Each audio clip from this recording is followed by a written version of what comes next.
Touch my soul. You got me thinking, honey, you want me to lose control. Yeah. I'm a fiend whenever you are not around. I can't catch my breath whenever you go down. I'm a fiend whenever you are not around. I can't catch my breath whenever you go down.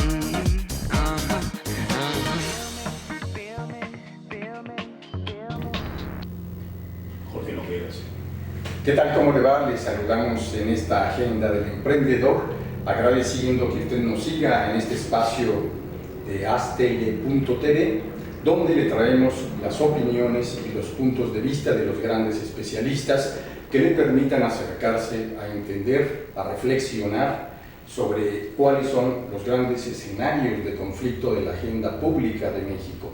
Y el día de hoy tenemos el privilegio de contar con la presencia y la voz muy autorizada del doctor Lorenzo Aldrete Bernal. Él es doctor en filosofía política, egresado de la International University, además de que también, por supuesto, tiene un doctorado en la UNAM, en la División de Estudios Superiores de la Facultad de Filosofía y Letras. Doctor Lorenzo Aldrete, muchas gracias por tu presencia. Mi estimado Raúl, un placer estar contigo y con tu audiencia. Muchas gracias, buenas tardes. Y como usted lo sabe, hace apenas unas cuantas horas, menos de 4 horas, conocimos cuál es la postura del gobierno federal en este acuerdo firmado en la ciudad de Morelia para reforzar el rescate de la paz pública, de la estabilidad social para los michoacanos, de acuerdo al discurso que emitieron el gobernador Fausto Vallejo Figueroa y el secretario de Gobernación Osorio Chong. Y precisamente en ese evento estuvieron presentes los representantes del Gabinete de Seguridad del país, es decir, los titulares de la Secretaría de la Defensa Nacional, de la Secretaría de Marina, el titular de la Procuraduría General de la República, el director general del CISEN y el comisionado nacional de seguridad, además, por supuesto, del secretario de Gobernación. Y valdría la pena, antes de analizar qué representa, cómo debe entenderse este mensaje de reforzamiento del gobierno federal para el escenario tan crítico que presenta Michoacán, conocer, en la opinión del experto, cómo debemos entender el surgimiento de los que algunos llaman guardias comunitarias y que otros los definen ya como autodefensas. Doctor Lorenzo Aldrete. Mi estimado Raúl, muy buenas tardes. Gracias. Mira, lo que hoy sucedió en Morelia es un nítido ejemplo de la obsolescencia de una noción que hoy prevalece en las democracias parlamentarias y que sus gabinetes de seguridad reproducen. Ese axioma, estatuido por Max Weber, uno de los redactores de la Constitución de Weimar de 1918, para desarmar a la población civil, establece que el único monopolio de fuerza legítima reside en el poder público. Esto es una de las más grandes falacias que hoy tenemos nosotros y que ha sido ya rebasada por el contexto social de lo que es la idea de ciudadano. ¿Sí? El ciudadano no puede concebirse más como un personaje desnudo, inerme, sin posibilidades de defensa en su patrimonio, en su tierra, en sus actividades legales, sí, esperando a que el poder público dé una respuesta. No hay policía en el mundo, no es un problema de eficiencia. No hay ejército en el mundo que te garantice a ti, que me garantice a mí, la protección permanente de nuestros bienes patrimoniales. Aquí, ¿qué ha sucedido con esta idea del monopolio de la violencia legítima por parte del Estado? Esto ha llevado a crear el mito de que solo las instancias castrenses, las instancias policiales, pueden estar armadas y pueden garantizar gobernabilidad. Y que el ciudadano es una especie de demente que en el momento en que porta un arma de fuego, sale de sus casillas y será proclive a cometer todo tipo de excesos. Esto va totalmente en contra de lo que nuestra Constitución, todavía vigente, hasta el día de hoy espero, ¿verdad?, estipula en materia de lo que tú o yo tenemos como obligación y prerrogativa de defensa de nuestros ámbitos privados. El artículo 35 constitucional establece que es una prerrogativa del ciudadano alistarse en el Ejército o en la Guardia Nacional. La Guardia Nacional es un corpus cívico, o sea, todos los que hicimos el servicio militar lo sabemos, sí, que debe tener destreza en el manejo de las armas, como dice la Constitución, para defender a la nación y sus instituciones. También la familia, las tierras comunitarias, los municipios son instituciones de este país. Sí. Ahora bien, lo que está sucediendo hoy con estas mal llamadas autodefensas, este es un hombre muy desafortunado que vuelve a poner de relieve esta nefasta influencia colombiana en la seguridad nacional de México. Sí, los colombianos crearon autodefensas que fueron grupos paramilitares para exterminar en las zonas rurales donde operan las FARC a los enemigos de sus propios intereses. Estos terratenientes que fueron impulsados desde el Departamento de Administración de Seguridad de Colombia durante el régimen de Álvaro Uribe vieron esquemas terribles que hoy se han revelado: ejecuciones sumarias, asesinatos con cadáveres en fosas comunes. Y aquí hubo un personaje al frente de ese departamento que hoy está bajo investigación judicial, Jorge Noguera. Y antes de él estuvo un personaje igualmente siniestro, María del Pilar Hurtado, sí, con quien tuvo una estrecha colaboración desde la Policía Nacional. Este personaje que han impulsado mucho los grupos neoleoneses, y al parecer ya trabaja también con este personaje muy extraño, Tello Peón, ¿no? Él era el responsable de reclusorios cuando el escape misterioso del Chapo Guzmán en Puente Grande, Jalisco. Bueno, este general es el que trae estas ideas de convertir los esfuerzos ciudadanos en grupos paramilitares que den la cara y hagan el trabajo sucio del Estado. Los colombianos lo hicieron, pero este no es el sentido que nosotros tenemos en nuestra historia. Eso es. ¿Sí? Sí, sí, perdón. Adelante. Sí, te quiero pedir que contextualicemos cómo se menciona que el 24 de febrero del año 2013 surge en La Ruana, Michoacán, la primera expresión de las llamadas o de los llamados grupos de autodefensa, y que esto es en respuesta a la violencia desatada y verdaderamente difícil de parar, impulsada por los caballeros templarios, este grupo de escisión de la familia michoacana. Se justifica entonces como una acción en donde no hay otra alternativa. ¿Cuál es la opinión? Una de las figuras señeras de las milicias cívicas, te voy a decir por qué hay que llamarles milicias cívicas. Sería el nombre adecuado e histórico en el contexto nacional, y te voy a dar una explicación. El señor Hipólito Mora, que ha hecho declaraciones muy recientes, uno de los personajes señeros de estas milicias cívicas en La Ruana. Que encabezó la primera manifestación pública. Sí, exactamente. Él tiene un discurso muy claro. Sí. Él dice, yo soy un agricultor, yo tengo un huerto, yo he tomado las armas porque no soporto la extorsión y la impotencia ante cárteles que han verdaderamente vulnerado la vida comunitaria. Esa es la razón, esa es la explicación. Sin embargo, el señor Mora está confundido. Está confundido en el sentido de que el derecho a defender con las armas los bienes patrimoniales no es por una deficiencia del Estado. O sea, ya rompamos con ese discurso. No hay poder público que garantice una defensa permanente de los ámbitos comunitarios o de los bienes patrimoniales de los ciudadanos. El ciudadano desarmado es una aberración. El ciudadano que no puede mantenerse en la legalidad y unirse para defender sus intereses al margen de las tareas policiales, al margen de las tareas militares, no vale nada y será un impotente siempre ante el crimen. ¿Por qué milicias cívicas? Sí. Sin embargo, quienes han estudiado la historia del Estado moderno en el mundo, le asignan la facultad exclusiva de funcionar como el garante de la seguridad de los bienes patrimoniales, familiares y de integridad de cada ciudadano.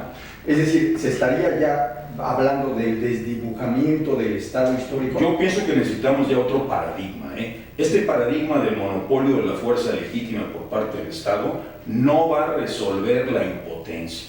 ¿Por qué? Porque cada vez que hay un embate contra un domicilio, contra un ámbito patrimonial legal de los ciudadanos, no va a haber una policía que prevenga, que se anticipe. Aquí la organización armada de los ciudadanos, a la que tanto miedo le tienen las democracias parlamentarias, es la única solución y el fenómeno social se está dando. Pero a ver, ¿por qué milicias cívicas? Cierto. Mira, quien las crea es don Valentín Gómez Farías. Después de los acuerdos de Zabaleta, mediante los cuales Santana en 1832 termina con el régimen de Bustamante, después de dos batallas importantes, una es la que se da en el Gallinero, cerca de Dolores Hidalgo, y otra en el Palmar, Puebla. Ahí las milicias cívicas locales defendieron al gobierno constitucional de Bustamante contra un usurpador como Santana. Entonces, Santana llega por un cuartelazo al poder. Gómez Farías, que era un masón inteligente, se vuelve su vicepresidente en 1833. Santana, como era su costumbre, cuando no estaba de buen humor se retiraba a manga de clavo, y esto permitió que Gómez Farías hiciera unas reformas importantes a partir de 1833. Bueno, entre esas reformas, Gómez Farías, y esto yo recomiendo que se consulte en un texto toral para mí de la investigadora Lilian Briceño Semosian, que se llama Gómez Farías y su lucha por el liberalismo. Quien quiera consultarlo está en el Instituto de Investigaciones Jurídicas Históricas de la UNAM. Plantea lo siguiente Gómez Farías. Sí. Para garantizar el federalismo es necesario que en las entidades haya milicias cívicas. ¿Qué son las milicias cívicas? Las milicias cívicas son lugareños honrados, como podemos ser tú o yo, que tienen un reconocimiento entre sus pares como personas de confianza, que reciben una instrucción militar para la defensa de las localidades. No tienen fuero y no dependen de una autoridad militar, sino de una autoridad civil de gobierno. Y no son grupos permanentes, se reúnen cuando es necesario defender a la comunidad. Bueno, estas milicias cívicas le dieron gran estabilidad al gobierno federal, porque en ese momento tú tienes un Estado mexicano donde las sazonadas, los generales levantiscos, arruinaban el erario y atentaban contra los gobiernos legales. ¿Qué va a pasar? Santana va a regresar de manga de clavo y en un levantamiento de Ignacio Escalada en Morelia, que es secundado por Mariano Arista, por Unda, por Durán, otros generales en Chalco, Temascaltepec en el Estado de México y Tlalpan, terminan con el régimen federalista. Establece Santana su primera dictadura efectiva y desmantela las milicias cívicas. A partir de ese momento, ¿qué tuvimos en México? Tuvimos azonadas, tuvimos inestabilidad y tuvimos una población ciudadana inerme. En México no tenemos ya servicio militar. Sí. Y el único objetivo del servicio militar es que tú y yo, si no tenemos impedimentos físicos o psíquicos o religiosos, seamos aptos en el uso de las armas, como dice la Constitución, para defender a la nación y sus instituciones. Hay que romper ya con el tabú del ciudadano desarmado. El Estado y sus burócratas, como los que hoy se reunieron en Morelia, no entienden esto. Y tampoco hay que pedirles que lo entiendan.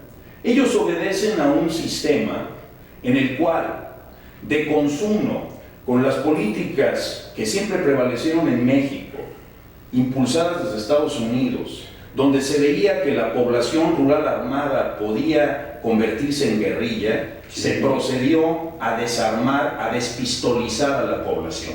Seguramente tú recuerdas que en la Ciudad de México había armerías y que durante muchas décadas los ciudadanos honrados adquirían armas en las armerías y no tenían que pedirle permiso a ninguna autoridad. Sí, registraban el arma, porque ese es tu derecho. Eso es algo que no te puede disputar nadie. Por eso es una verdadera vergüenza que el ejército hoy controle el armamento de civiles. Yo quiero recordarte una cosa, porque Gómez Farías era masón, sí. y quienes redactaron la Constitución de Filadelfia eran también masones, y los masones yorquinos tuvieron siempre muchos vínculos. Gómez Farías impulsa las milicias cívicas en el espíritu de la Constitución de Estados Unidos. Y la segunda enmienda de Estados Unidos, que establece que una milicia armada organizada es toral para la libertad de una república, ¿sí? Esto es de inspiración estadounidense. ¿Por qué las milicias armadas en Estados Unidos y por qué la iniciativa de Obama de atentar contra la segunda enmienda no prosperó? Porque el ciudadano, ¿sabes contra quién se arma? Contra el gobierno y sus abusos. Excelente. Pues es un acercamiento a esta visión histórica obligada de referir para contextualizar y documentar cómo debemos entender lo que está pasando hoy en México. Es sumamente interesante, le invitamos a que usted participe, nos llame, se comunique a través de las diferentes formas que tenemos y que discuta, reflexione conjuntamente con nosotros en esta agenda del emprendedor. No se vaya, siga con nosotros después de una pausa.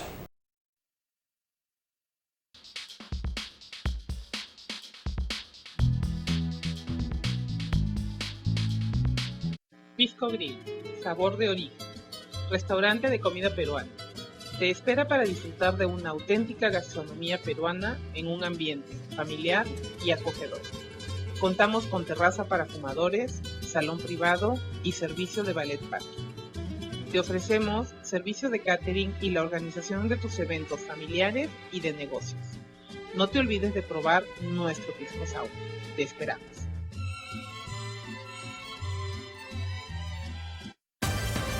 Con Trujillo Betanzos y Asociados, tus proyectos están en buenas manos. Trujillo Betanzos y Asociados te ofrece servicios de fe pública en materia mercantil, asesoría legal, contable, fiscal y de negocios, litigio civil y mercantil, evaluación y asesoría financiera y área académica, porque nuestros clientes son nuestros mejores amigos. Zamudio y Asociados, despacho jurídico y contable, sociedad dedicada a la consultoría administrativa, contable, fiscal y legal. Ofrecemos una amplia gama de servicios, entre los que se encuentran contabilidad general, asesoría legal, registros de marca, auditoría financiera y fiscal, entre otros. Nuestros servicios son un importante apoyo para nuestros clientes, con lo que nuestro personal conjuga formación académica y experiencia, además de tener una constante actualización y capacitación. Nuestra experiencia nos respalda como una sociedad seria y que atiende a diferentes sectores productivos. Contamos con alianzas estratégicas con profesionales especializados para garantizarle los mejores resultados. Finhogar, asesoría hipotecaria. Te asesoramos en todo lo relacionado a la adquisición de tu vivienda. Gestionamos para que puedas obtener un crédito hipotecario a la medida de tus necesidades y posibilidades. Trabajamos con las instituciones bancarias de mayor experiencia, seguridad y confianza. Además, tramitamos tu crédito ante Infonavit y Fovista. Una red de profesionales lo espera para asesorarlo personalmente.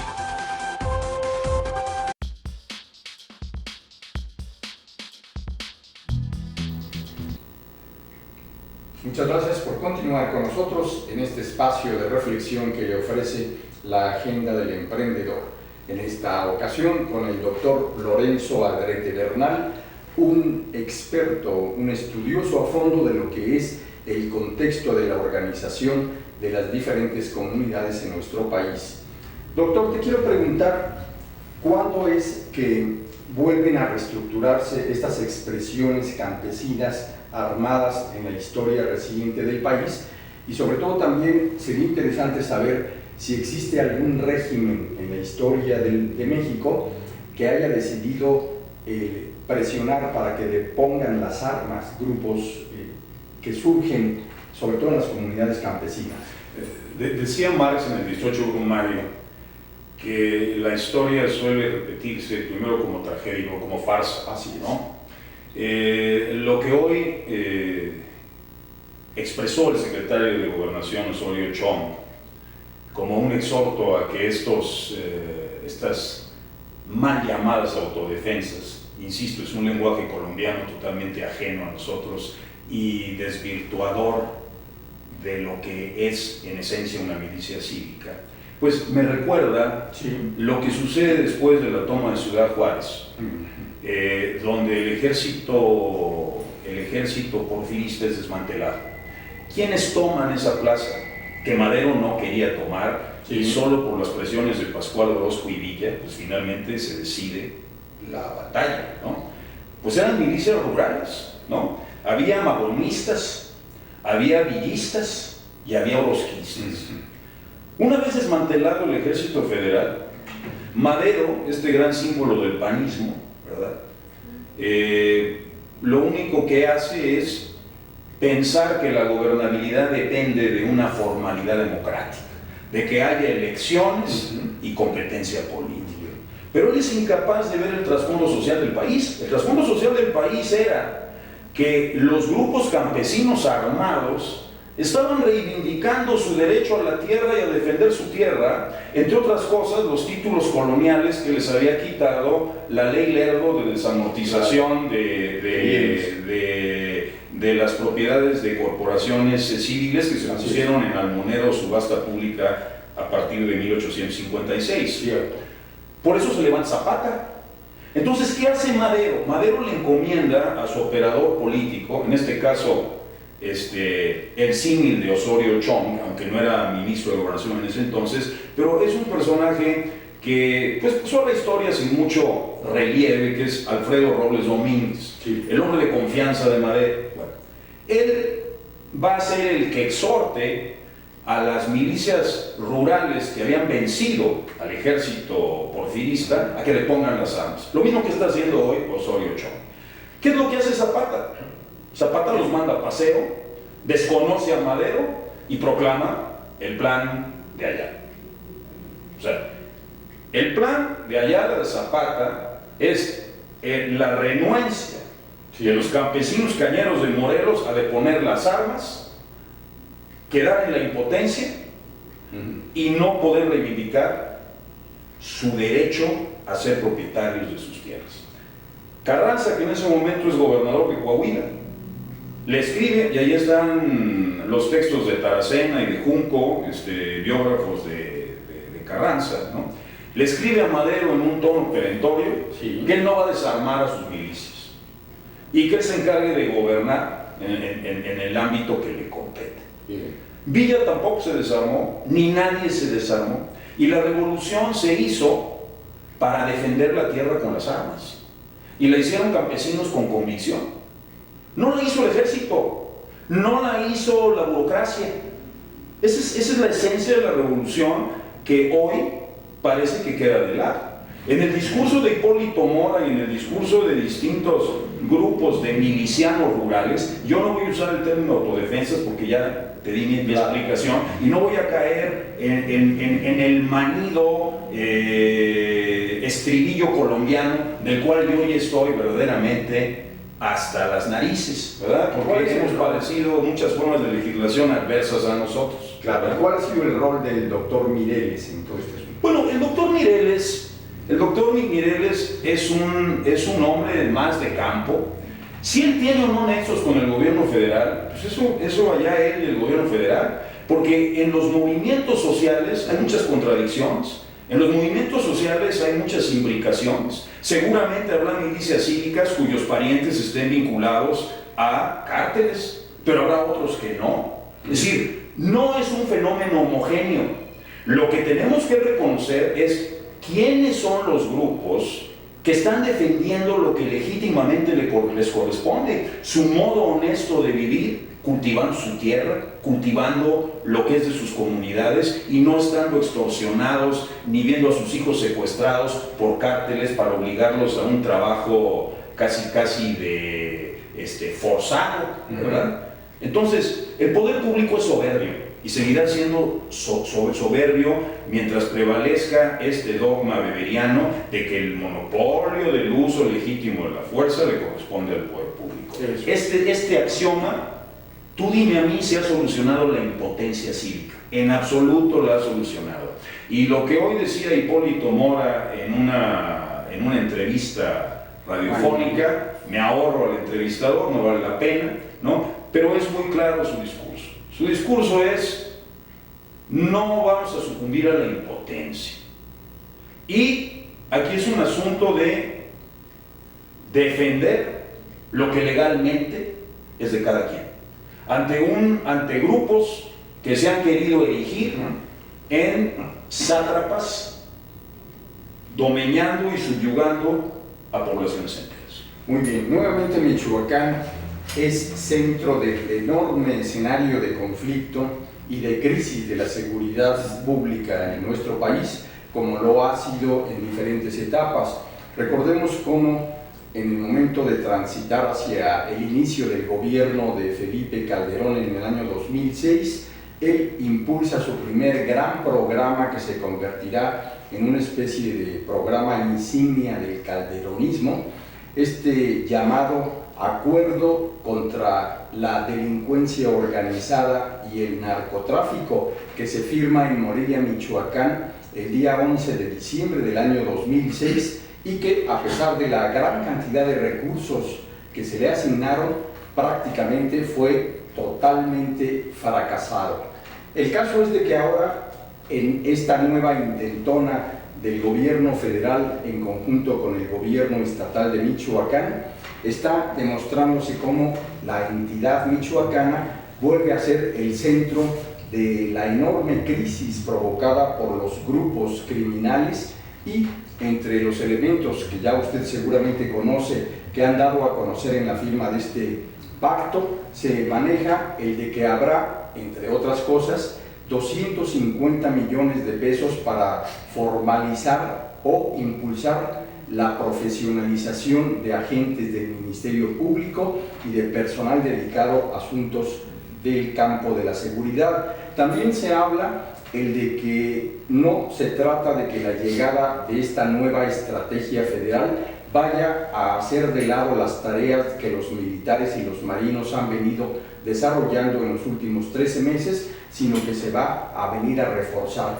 Y también lo que ya ha sido motivo de controversia es esta convocatoria del secretario de Gobernación, Miguel Ángel Osorio Chong, de que, si bien es cierto que algunos de los que se enrolaron en los grupos levantando las armas para deponer o tratar de limitar la llegada de los caballeros templarios, lo hacían ante la falta de respuesta de las autoridades correspondientes, hoy los invita, los convoca a que regresen a sus terruños y que reasuman sus actividades productivas cotidianas. El asunto, pues, dará mucho de qué discutir, pero teniendo el privilegio de contar con la opinión de un experto como lo es el doctor Lorenzo Aldrete, te quiero preguntar, ¿por qué Michoacán es el centro de atención especial de los grupos de poder político? ¿Por qué esta confrontación entre los propios partidos? ¿Qué es verdaderamente un espacio tan rico como para disputárselo? Bueno, aquí estamos asistiendo, mi estimado Raúl, a una comedia bufa, ¿no? El PRI pues trata de apuntalar a un gobernador muy menguado en sus facultades, un hombre que pues tiene aspecto de moribundo, un hombre que independientemente de sus dotes personales como político, pues está sostenido ahí porque pues a los partidos políticos les interesa mantener a ultranza sus plazas. Y luego tienes estas declaraciones farandulescas de este senador panista, el señor Jorge Luis Preciado, sí, exhortando a la disolución de poderes, o sea, crear un estado de excepción, y este ha sido el mismo discurso de un señor Laureano Albores, sí, como si ellos fueran sucedáneos viables, y como si un estado de excepción fuera a resolver las cosas, cuando lo que tú tienes aquí es un ámbito social de reivindicación del derecho a defender el domicilio. Se trataría el caso de que, por un lado, Preciado y por otro, Silvano Aureoles estarían buscando que llegara el propio Silvano, que la ha buscado la gubernatura michoacana, o abrirle campo en el caso del PAN a la COCOA, Luisa María Calderón. No, porque uno de los aspectos que hoy vemos es que la figura del gobernador pues, es un factor de ingobernabilidad por antonomasia. Porque ¿cuándo habías tú escuchado que se les hicieran acusaciones por quebrantos de miles de millones de pesos, ¿verdad? Y luego por todos estos procesos y tiempos legales terminan estas cosas muriendo en los amparos y en el olvido, ¿no? No vaya a ser que lo que está planteando el secretario de Gobernación y estos políticos de carpa, de un estado de indefensión de nuevo los ciudadanos y de aplicar el Estado de Derecho, ¿sí?, sea la repetición como farsa de lo que sí pasó en tiempos de Madero. ¿Sí? Como Zapata se niega a desarmarse, entonces Alfredo Robles Domínguez opera junto con Huerta y un lombrosiano, un general lombrosiano, literalmente lombrosiano, o sea, criminógeno en su médula. Sí. Yo creo que Lombroso se hubiera verdaderamente fascinado con él, que es Juvencio Robles. Emprenden una campaña de tierra quemada en todas las zonas cañeras del zapatismo. Y mira tú que fracasaron, ¿no? Porque finalmente Huerta, ¿sí?, cayó pronto. El ejército federal no pudo ni ha podido jamás contra los movimientos campesinos. Que no se nos olviden esas lecciones históricas, ¿eh? El gobierno federal nunca ha podido vencer movimientos campesinos cuando estos ya alcanzan dimensiones generalizadas. Y ahí tenemos un nuevo orden social. ¿Y qué debe hacerse entonces frente a la fuerza que han acumulado y que expresan cotidianamente los grupos criminales que se disputan los territorios, no nada más en Michoacán, sino también en otras coordenadas del territorio mexicano? Bueno, mi estimado Raúl, parece ser que el Estado mexicano ya no tiene ningunas dotes de infiltración, porque aquí a quien deberías invitar es al señor Eugenio Imas y que viniera a decirte, director general del CISEN. Bueno, pues es el director del espionaje nacional. Entonces, si el señor no es capaz de decirte qué está pasando en Michoacán, quiénes están operando y cómo desmantelar los grupos, entonces vamos a terminar con el CISEN. Vamos a terminar como hizo el panismo con los servicios civiles de inteligencia, claro, ¿verdad? Porque el CISEN ha dormido el sueño de los justos 12 años. Y por lo visto el PRI sigue en la misma modalidad de premiar a los amigos del régimen con esta beca que se llama CISEN. Creo que tienes que ir 2 veces al Congreso, llevas una vida crepuscular y en realidad pues no informas ni dices nada, ¿no? Entonces, Tú me dices qué hacer con los grupos criminales. Bueno, pues yo pienso que hay muchas milicias rurales en Michoacán que los conocen perfectamente. Porque en los municipios todo el mundo se conoce, tú lo sabes perfectamente. Sí, todo el mundo sabe quién está de qué lado. Entonces, como hoy dijo Hipólito Mora en su entrevista, le pregunta a este entrevistador: oiga, ¿y usted está convocado a esta reunión cupular del Gabinete de Seguridad Nacional en Morelia? Dice: no, eso es para gente grande. Es decir, el gobierno no tiene interlocución con los grupos sociales reales, ¿verdad? El gobierno es soberbio. Y entonces, ¿quiénes pueden ser tus mejores informantes? Pues los propios comuneros, las propias personas que hoy pueden ser una fuerza organizada que dentro de un ámbito de legalidad coadyuven verdaderamente a restablecer la gobernabilidad. Nadie está hablando de suprimir al ejército ni a la policía, pero hay que romper con ese paradigma de que la policía y el ejército tienen que cuidar tu domicilio y de que tú tienes que estar desarmado en tu domicilio esperando a ver a qué hora llega la fuerza pública a defenderte. Ese paradigma es lo que ha llevado a estas cosas y es lo que ha permitido que grupos criminales actúen con total impunidad. Si tú no te defiendes contra mí, pues te voy a golpear una y otra vez. ¿Qué no es esa la lógica de la vida? Bueno, entonces, ¿cómo ubicar estos grupos? Pues yo creo que el sistema de inteligencia civil del Estado, que es el CISEN, ¿verdad?, debería de actuar con estos grupos rurales en todas estas ciudades donde hoy están operando milicias cívicas. Yo sí les voy a llamar hasta que no haya alguien que me pueda decir que históricamente no se justifica, ¿verdad? Y entonces establecer fuentes de información, fuentes de infiltración y desmantelar a los grupos criminales. Pero aquí te voy a hacer una pregunta, permíteme que ahora te entreviste yo. ¿Le interesa al Estado terminar con los cárteles? Bueno, pues es una pregunta crucial. Porque hoy decía Hipólito Mora que el ejército y la policía, se andan paseando. Claro. Y en el caso Fíjate cómo los ven, ¿eh? Fíjate cómo ven estos comuneros a las grandes instituciones de seguridad del Estado, como contingentes errabundos cuya operatividad no alcanza muy bien a definirse, porque no hay un objetivo claro, y el objetivo claro debe ser desmantelar lo que es criminal. Y ahí un asunto clave. ¿Cuál es la postura de un gremio que tú conoces perfectamente sobre esta pregunta que haces? El empresariado en este país.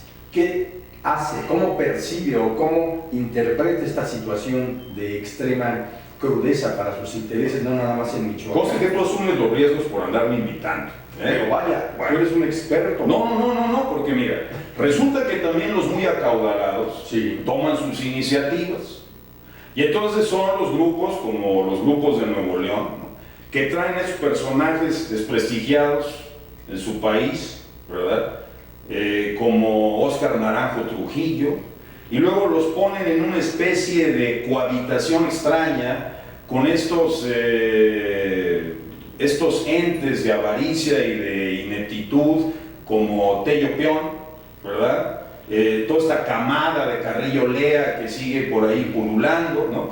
Y ellos arman sus propias estructuras de inteligencia como si no existiera una república, ¿no? Y además, si Naranjo está aquí es para crear grupos paramilitares. Él no tiene nada que ver con las milicias cívicas, él no tiene nada que ver con la honorabilidad de la vida. Este tipo es un mercenario. Este tipo en Colombia operó junto con la DAS, él desde la Policía Nacional Colombiana, y hoy se cuelga las medallas de haber pertenecido a un grupo de generales, los famosos Pepes, todos ellos en la picota de la ignominia en Colombia, que desmantelaron al cártel del Medellín, negociando con otros cárteles, ¿verdad? Porque esas son las visiones que hoy prevalecen, ¿no? Lo que se llamó siempre la territorialidad. A ver, tú narcotraficante vas a ser tolerado, pero no rebasas ciertos límites. Y esto se consideraba un gran logro de gobernabilidad del Estado, y así gobernó el PRI, y así gobernó el PAN, y creo que así gobiernan todos los partidos políticos. Y al parecer, a menos que puedan defender lo contrario, cada gobernador tiene sus propios negocios en su entidad de esta índole. Por eso mi pregunta vuelve a ser la misma.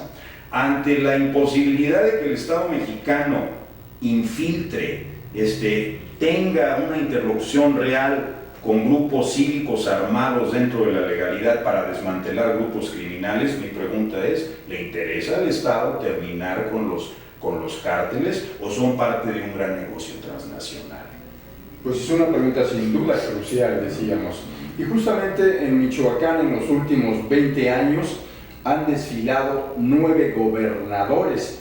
Recordemos, solo por recordar los más, diría, las 2 últimas décadas, como en el momento en el que Cuauhtémoc Cárdenas Solorza no es gobernador y al terminar inicia todo su trabajo para la creación de la corriente democrática que después lo enlazará como candidato presidencial del Frente Democrático Nacional, en Michoacán las cosas entran en un proceso de descomposición que irán teniendo como gobernadores a Luis Martínez Villicaña, quien es tronado por Carlos Salinas de Gortari apenas en las primeras semanas del nuevo régimen salinista, y en su lugar llega como gobernador Genovevo Figueroa Zamudio, quien en medio de situaciones sumamente críticas llega a tener ciertos acuerdos, ciertos consensos, y a final de cuentas en 1992, al terminar su mandato, gana Eduardo Villaseñor Peña la gubernatura en las urnas, pero no en la cotidiana actividad de la gobernabilidad. Se mantiene exclusivamente 22 días en el cargo y tiene que salir para que llegue Ausencio Chávez Hernández, quien primero como interino y después como sustituto se mantendrá hasta la llegada de las nuevas elecciones que hacen que Víctor Manuel Tinoco Rubí sea el gobernador de Michoacán, el último de la etapa histórica del PRI. El gran rebosador de carreteras. Cierto. Después vendrá el gobierno de Lázaro Cárdenas Batlle, criticado por algunos y muy señalado por otros de que prácticamente soltó las riendas del Estado desde el principio. Y al terminar el mandato de Cárdenas Batlle llegará Leonel Godoy. Bueno, a Cárdenas Batlle, sí, tienes tú también que entenderlo, ¿no? Sí. Él consume gran parte de su tiempo en la santería, ¿no? Además, con es una de sus intereses en Cuba. No, bueno, es una de sus actividades predilectas, ¿no? Cierto. Y decíamos, después de Cárdenas Batlle y la llegada de Leonel Godoy, viene a darse una situación sumamente crítica en estos 2 gobiernos del PRD que llevarán a una verdadera crisis en asuntos de seguridad.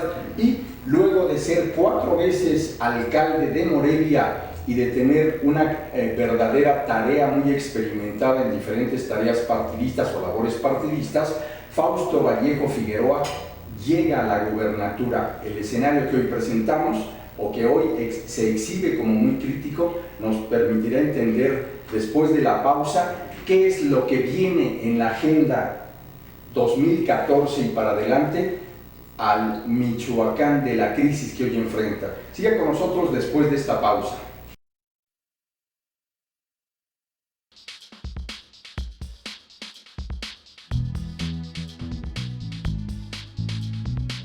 Pisco Grill, sabor de origen, restaurante de comida peruana. Te espera para disfrutar de una auténtica gastronomía peruana en un ambiente familiar y acogedor. Contamos con terraza para fumadores, salón privado y servicio de ballet parking. Te ofrecemos servicio de catering y la organización de tus eventos familiares y de negocios. No te olvides de probar nuestro pisco sour. Te esperamos.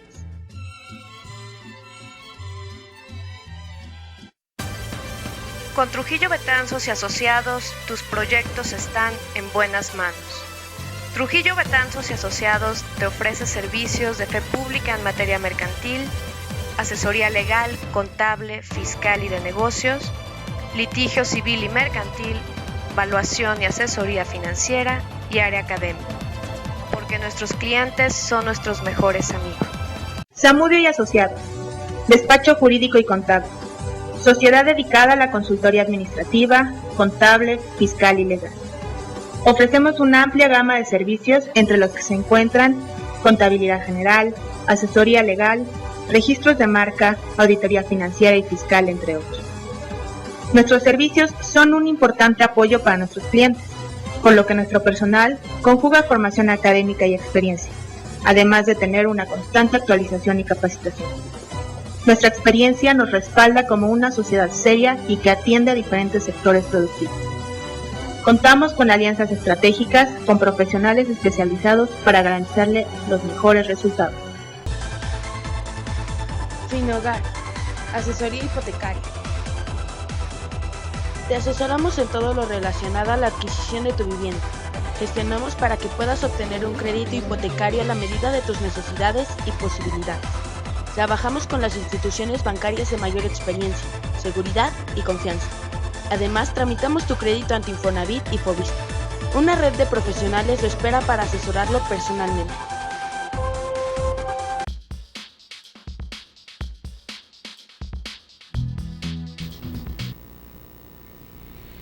Continuamos en este especial mesa que reflexiona con sentido crítico y siempre bien documentado, en este caso sobre lo que está aconteciendo en Michoacán. Doctor Lorenzo Aldrete, ¿qué depara el 2014 y los años que vienen para Michoacán, para Guerrero y para otras entidades donde estas expresiones de las fuerzas ciudadanas están presentes como nunca? Mira, un vaticinio es muy difícil. Lo que sí te puedo yo comentar es que, desde mi perspectiva, la forma de gobernar de este nuevo PRI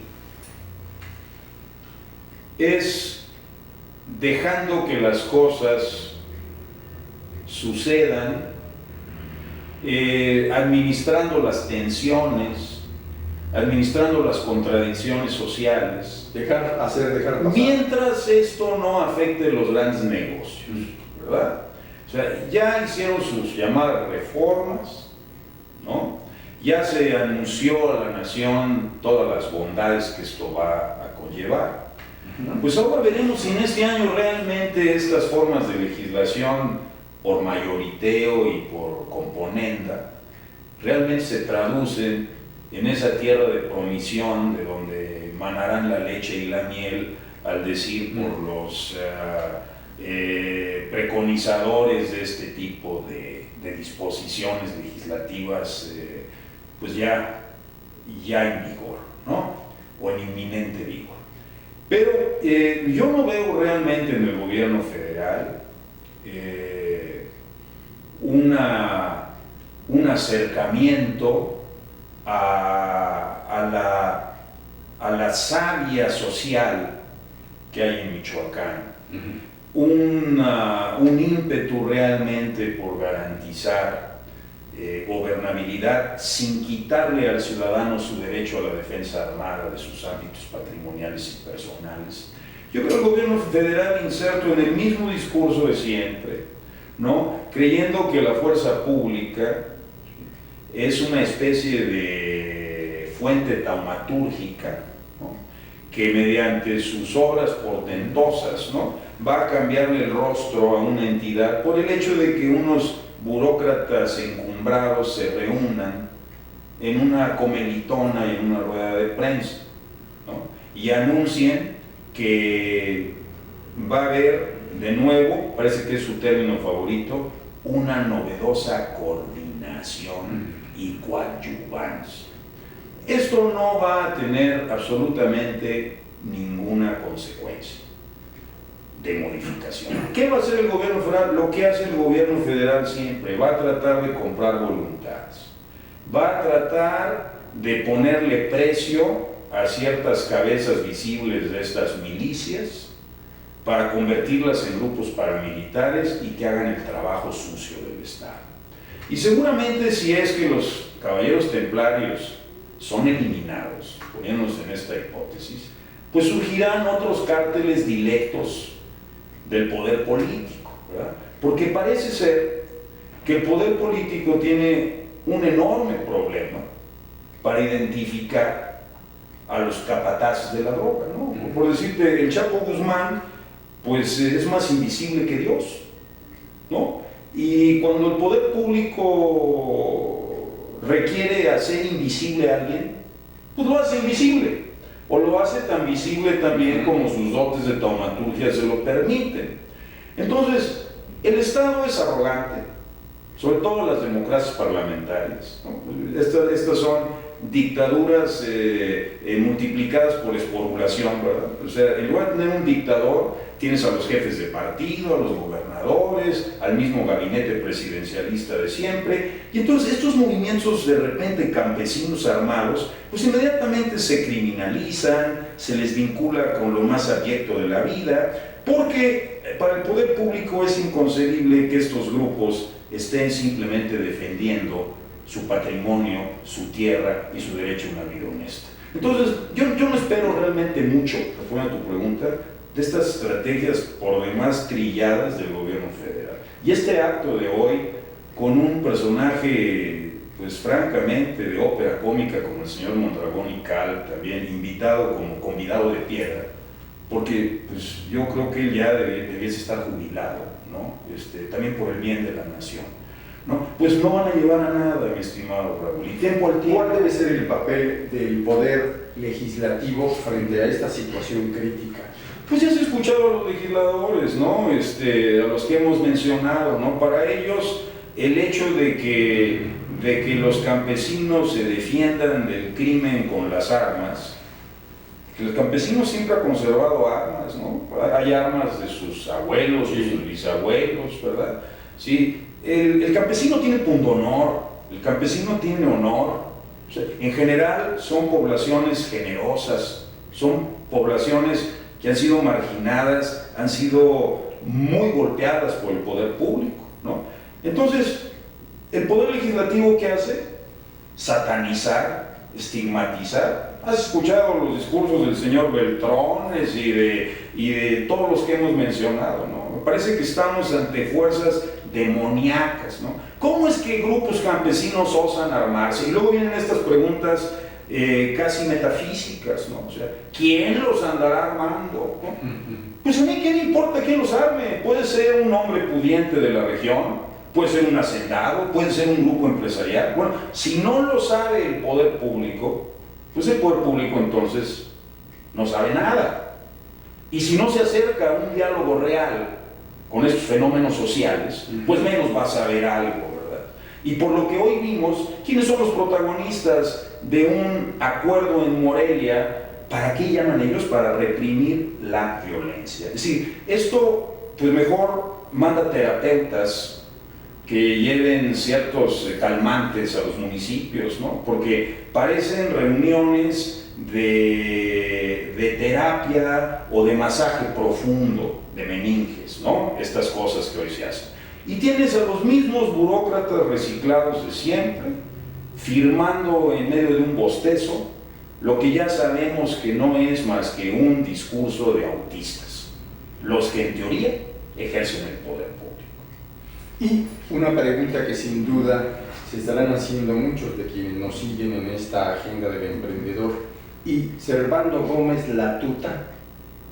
Bueno, Servando Gómez la tuta, por si no tuviéramos ya suficientes ejemplos folclóricos en México, yo pienso que es un personaje que hubiera hecho las delicias de Luis Buñuel o de Juan Orol, ¿no?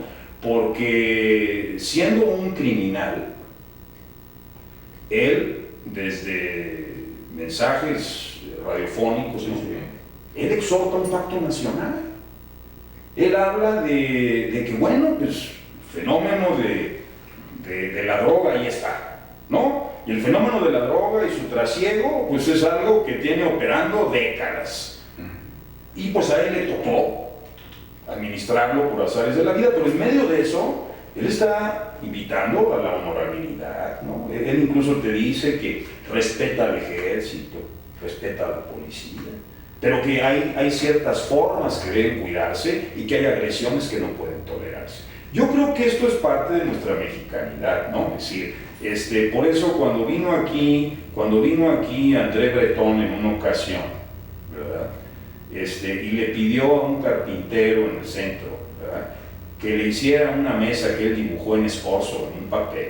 Pues el campesino se la hizo el carpintero se la hizo en escorzo, ¿no? Las patas delanteras más grandes que las traseras y angostándose la superficie hacia el fondo. Entonces dijo Breton que él ya no necesitaba más teoría surrealista, ¿no? Que esto era verdaderamente un emblema. O sea, México tiene esa característica, ¿no?